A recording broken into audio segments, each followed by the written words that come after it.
Depuis l'été 1936, l'aviation nazie opère en Espagne, en pleine guerre. Le soutien apporté aux nationalistes de Franco contre les défenseurs de la République est un prétexte. Hitler profite de l'indifférence des grandes démocraties pour faire de l'Espagne un centre de formation accélérée. 17 000 hommes vont s'y relayer. À côté des pilotes et des mitrailleurs, on trouve des ingénieurs, des météorologues déterminer les périodes propices au bombardement. Mais aussi des photographes qui aident à repérer les cibles et à évaluer les résultats des raids.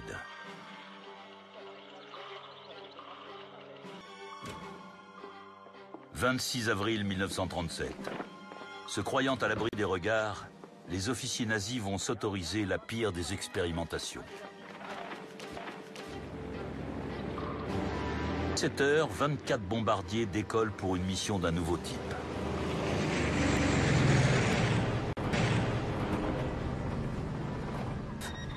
Tester l'effet du bombardement sur les habitants d'une petite ville sans importance militaire, Guernica.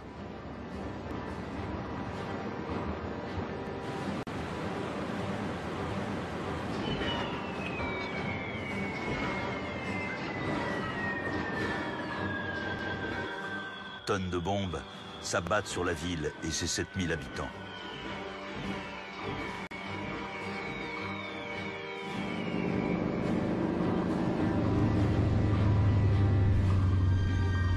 Deux heures plus tard, les bombardiers sont de retour.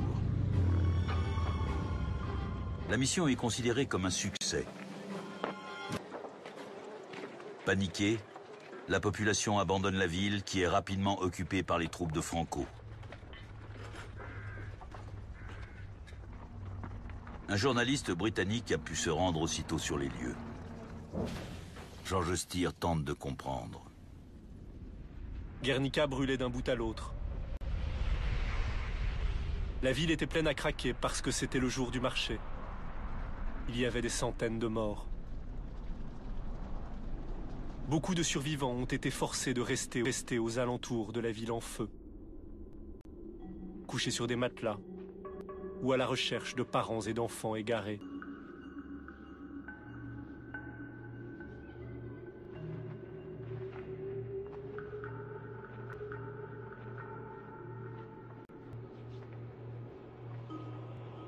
Stupeur, incompréhension.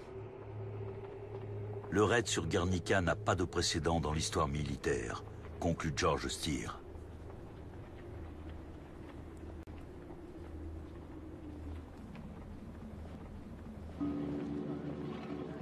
Hitler est presque embarrassé.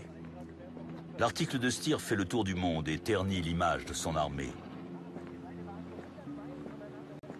Pas question d'assumer la responsabilité d'un tel massacre. Sa propagande réagit aussitôt et trouve un bouc émissaire. Die jüdische Lügenpresse behauptete, deutsche Flugzeuge hätten die Stadt bombardiert.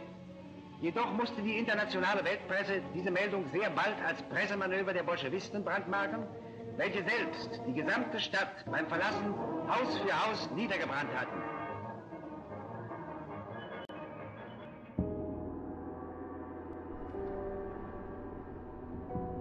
Si le martyr de Guernica résiste aux mensonges nazis, c'est grâce à l'un des peintres les plus célèbres de l'époque. Pablo Picasso a engagé toute son aura dans la réalisation d'une toile immense. Il l'a baptisée Guernica.